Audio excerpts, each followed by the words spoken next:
সবাইকে আসসালামু আলাইকুম। আজকে আসলাম আবার যে বিষয়টি নিয়ে আলোচনা করতে, সেটি হচ্ছে বিশ্ববিদ্যালয়ের মতো জায়গায় রাজনীতি থাকবে কিনা। এটি নিয়ে এখন অনেক আলোচনা সমালোচনা হচ্ছে। তো আমি যেটি বলতে চাই, অবশ্যই বিশ্ববিদ্যালয়ে রাজনীতি থাকতে হবে, তবে যেই রাজনীতি আমরা 17 বছরে দেখে আসছি, লেজুর ভিত্তিক রাজনীতি, এই রাজনীতি নয়। এই রাজনীতি আমরা কখনোই চাই না। 17 বছর ধরে আসলে কোনো বিশেষ করে 14 সালের পরে এটা কোনো রাজনীতি ছিল না।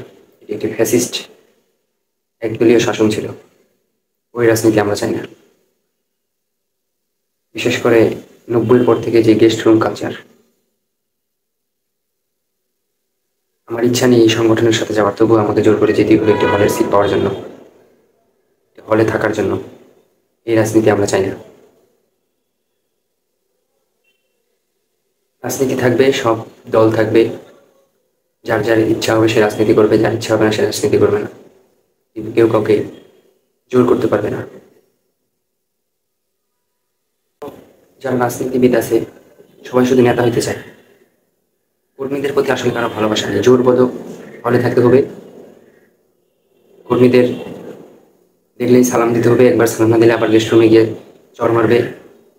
আমি মনে করি যে নেতাকে দেখে 10 বার আমাকে সালাম দিতে হয় এরকম করে হেলে, সেরকম নেতার আমার দরকার নেই। আমি যদি তাকে 10 বার সালাম দিই, তার উচিত আমাকে 2 বার সালাম দেওয়ার। কিন্তু আমি যে সেটি পাই। এরপর আমি কি লিখেছি, আমার ইচ্ছার বাইরে গিয়ে আমাকে মিটিং মিছিলে যেতে হবে। আমি তার আদর্শ চিনি না, জানি না, আমাকে কেন জোরবোধক ক্লাস 3 মিটিং করতে যেতে হবে। এসবের বিরুদ্ধে স্টুডেন্টরা। আমি হলে থাকবো, শান্তি করে থাকবো। আমাকে গেস্ট রুমে গিয়ে আজকে একে সালাম দিই নাই, আজকে মিটিংয়ে যাই নাই বলে আমাকে অত্যাচার করা হবে, আমি এটি কখনোই মানতে রাজি না। এবং এর জন্যই আমাদের এই জুলাই আন্দোলন হয়েছে।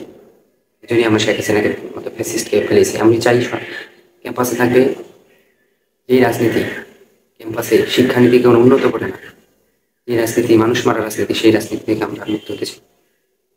এমন কোনো রাজনীতি আর ক্যাম্পাসে চলবে না, এটি আমরা বলতে চাই। আমরা যে ট্রমাগুলো দেখে এসেছি, বিশেষ করে আবরার ফাহাদকে পিটি হত্যা, বিরোধী মত হলেই হল থেকে বের করে দেওয়া, এগুলো দেখে দেখে তো মাথার মধ্যে একটু ট্রমা সৃষ্টি হয়েছে, যার কারণে স্টুডেন্টরা এখন বলছে ছাত্র রাজনীতি বন্ধ হোক। হ্যাঁ, অবশ্যই ছাত্র রাজনীতি থাকতে হবে, একবার নিষিদ্ধ করে দেওয়া যাবে না। ঢাকা বিশ্ববিদ্যালয় দেখবে সাময়িক রাজনীতি নিষিদ্ধ ঘোষণা করেছে, এটি মোটেই ঠিক না। ছাত্র রাজনীতি কেন হবে, কেন দরকার? ছাত্র রাজনীতি না থাকলে 52 হইতো না, ভাষা আন্দোলন, 69-এর আন্দোলনে গণ অভ্যুত্থানে ছাত্রদের অবদান, 90-এর আন্দোলনে ছাত্রদের অবদান, সবকিছুর কেন্দ্রবিন্দু এই ঢাবি প্রত্যেকটি বিশ্ববিদ্যালয় থেকে কিন্তু শুরু হয়েছিল। কারা শুরু করেছিল? রাজনীতিক ছেলের রাজনৈতিক দলের ছাত্রদল, ছাত্র শিবির, ছাত্রলীগ, এগুলোই প্রথমে ওরা করেছিল। 90-এর স্বৈরাচারী এরশাদকেও কিন্তু এই ছাত্র রাজনীতির মাধ্যমেই করা হয়েছে। আর সর্বশেষ এই 24 সালে আপনারা যেটা দেখতে পাচ্ছেন, এই ঢাকা বিশ্ববিদ্যালয় থেকেই যারা নেতৃত্ব দিয়েছেন সবাই রাজনীতিক, সবাই কোনো না কোনো দলের সাথে ছোট থেকে গোড়া ছিল, কেউ অরাজনীতিক না। তাই এখন যদি আমরা রাজনীতি একবারে নিষিদ্ধ চাই, ভবিষ্যতে একটি সংকটে পড়লে আবার এরকম ফ্যাসিস্ট যদি আসে, তখন আবার নেতৃত্ব কই থেকে বেরোবে? তাই অবশ্যই ছাত্র রাজনীতি থাকতে হবে, ছাত্র রাজনীতি চর্চা থাকতে হবে, ছাত্র রাজনীতি আর ছাত্র সংসদগুলো চালু রাখতে হবে অবশ্যই।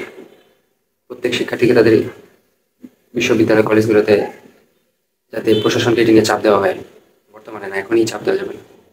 এখন সরকার আরেক দৃষ্টি বলবো, আমরা এমন কিছু করতে চাই না যাতে সরকার আনস্টেবলের পথে যায়। আর একটু সময় নিক, তারপরে আমরা চাই।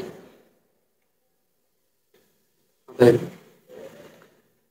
সংক্ষিপ্ত বক্তব্যে আমি যা বললাম, ছাত্র রাজনীতি অবশ্যই দরকার, তবে লেজুর ভিত্তিক যে অপরাজনীতি 17 বছর আমরা দেখে এসেছি, এই রাজনীতি থেকে আমরা মুক্তি চাই।